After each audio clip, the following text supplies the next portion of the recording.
नमस्कार. प्रतिध्वनी यूट्यूब चॅनलच्या स्पष्ट आणि परखड कार्यक्रमात मी अविनाश पाठक, मुख्य संपादक प्रतिध्वनी, सर्व प्रेक्षकांचे हार्दिक स्वागत करीत आहे.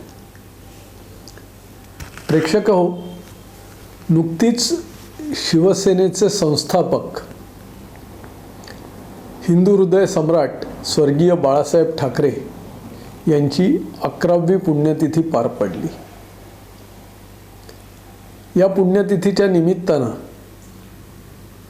भाजपचे आमदार राम कदम यांनी एक विधान केलं.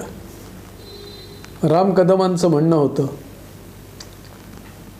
की बाळासाहेबांचं स्मारक म्हणून मातोश्रीचे दरवाजे कधी उघडले जाणार. थोडं विस्तारात सांगायचं तर कदमांनी अशी मागणी केली की मातोश्री हेच बाळासाहेबांचं खरंखुरं स्मारक होऊ शकतं.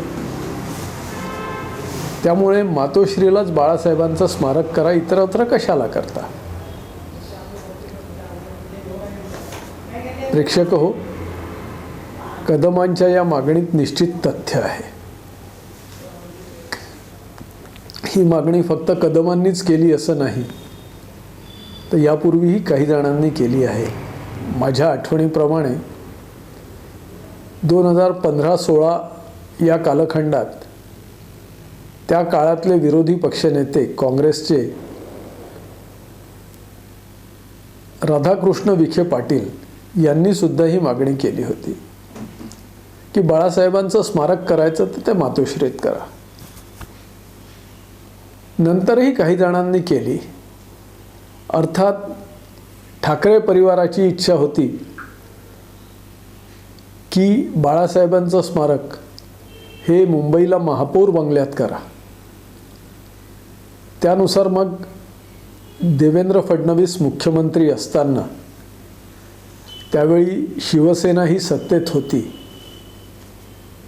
त्यावेळी बाळासाहेबांच्या स्मारकासाठी जो एक ट्रस्ट बनवला गेला, त्या ट्रस्टला हा महापौर बंगला हस्तांतरित करण्यात आला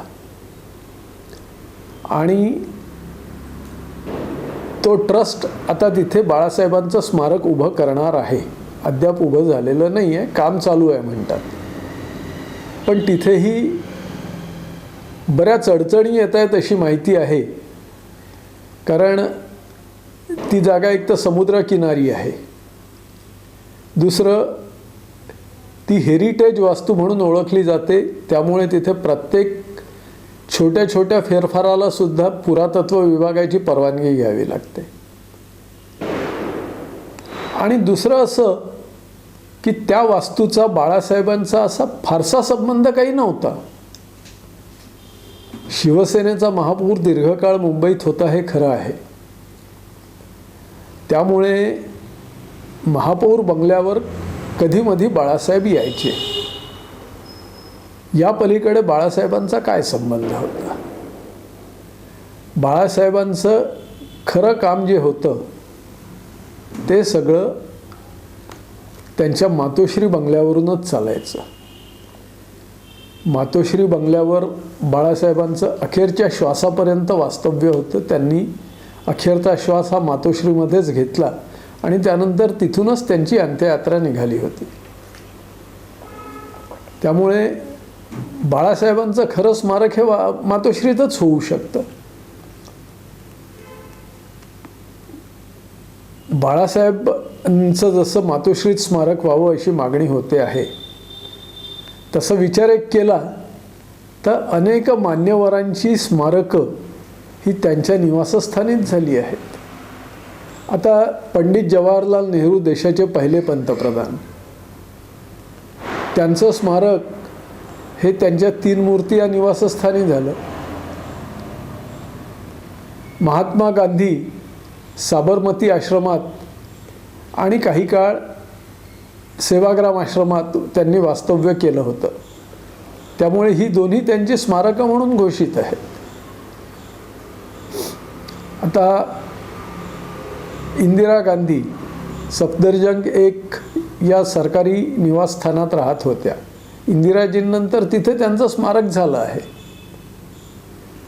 इतकंच काय तर राष्ट्रीय स्वयंसेवक संघाचे जे संस्थापक सरसंघचालक होते डॉक्टर केशव बळीराम हेडगेवार, ते नागपूरच्या महाल परिसरात एका जुन्या घरात राहायचे. ते त्यांच्या मालकीचं होतं म्हणतात.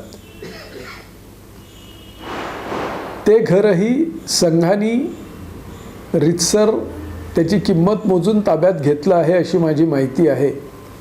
आणि तिथे संघाने बाळासाहेबांचं, माफ करा, डॉक्टर हेडगेवारांचं स्मारक उभारलेलं आहे.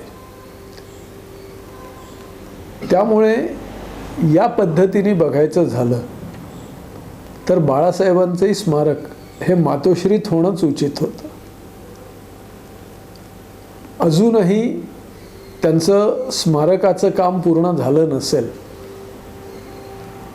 तर का ना मातोश्रीत त्यांचं स्मारक करावं. आज मातोश्रीमध्ये उद्धव ठाकरे आणि त्यांचा परिवार राहतो. उद्धव ठाकरेंना Z+ सुरक्षा आहे. त्यामुळे त्या बंगल्यात आतमध्ये कोणाला जायलाच मारामार असते. मग तिथे जाऊन बाळासाहेबांच्या स्मृतींना अभिवादन करायचा कोणी विचार केला तर ते शक्य होत नाही. आणि सामान्य माणसाला तर ते शक्यच नसते.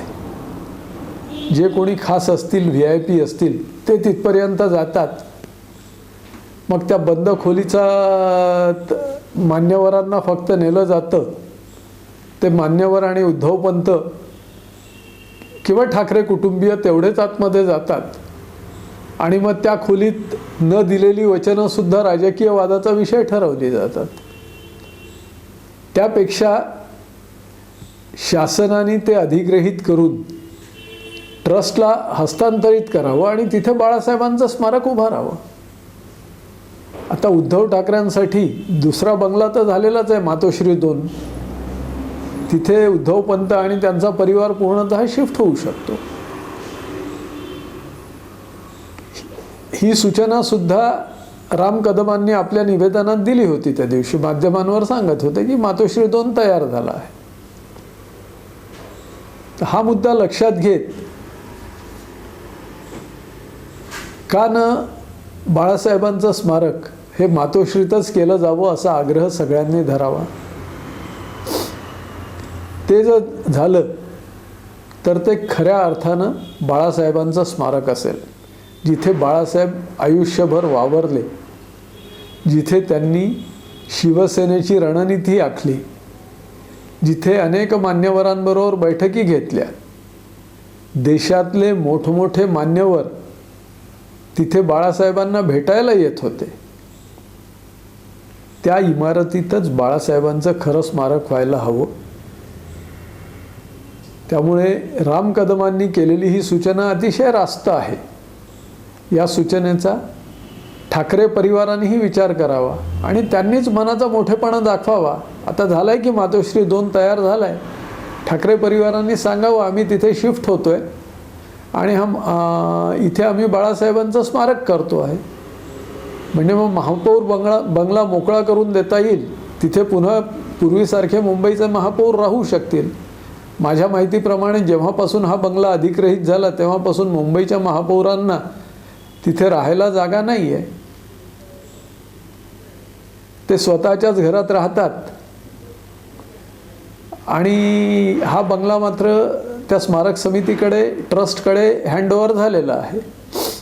आता महापालिका केव्हा तरी नवीन बंगला बांधेल किंवा बांधण्यात असेल, पण मग हा जनतेचा पैसा का खर्च करायचा. हे सगळे मुद्दे लक्षात घेऊन राम कदमांनी केलेली सूचना ही अतिशय योग्य आहे. त्यामुळे माझी ठाकरे परिवारालाच विनंती आहे की त्यांनी मनाचा मोठेपणा दाखवून या जागी बाळासाहेबांचं स्मारक करावं आणि महापौर बंगला महापालिकेला परत करावा.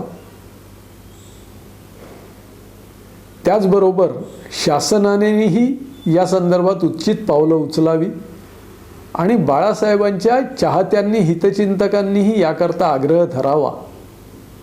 इतकीच माझी या निमित्ताने सगळ्यांकडे मागणी आहे, अपेक्षा आहे. या अपेक्षेवर आपण सर्व विचार कराल हा मला विश्वास आहे. प्रेक्षक हो, हा व्हिडिओ आपल्याला कसा वाटला ते अवश्य कळवा. आपल्याला आवडला असेल तर आपण इतरांना फॉरवर्ड करून त्यांनाही बघायला सांगा. त्यांना आवडला असेल तर त्यांच्याही प्रतिक्रिया आम्हाला कळवा. आपण प्रतिध्वनी यूट्यूब चॅनल सबस्क्राईब केलं असेलच, नसेल तर आपण अवश्य सबस्क्राईब करा आणि इतरांनाही सबस्क्राईब करायला सांगा. नमस्कार.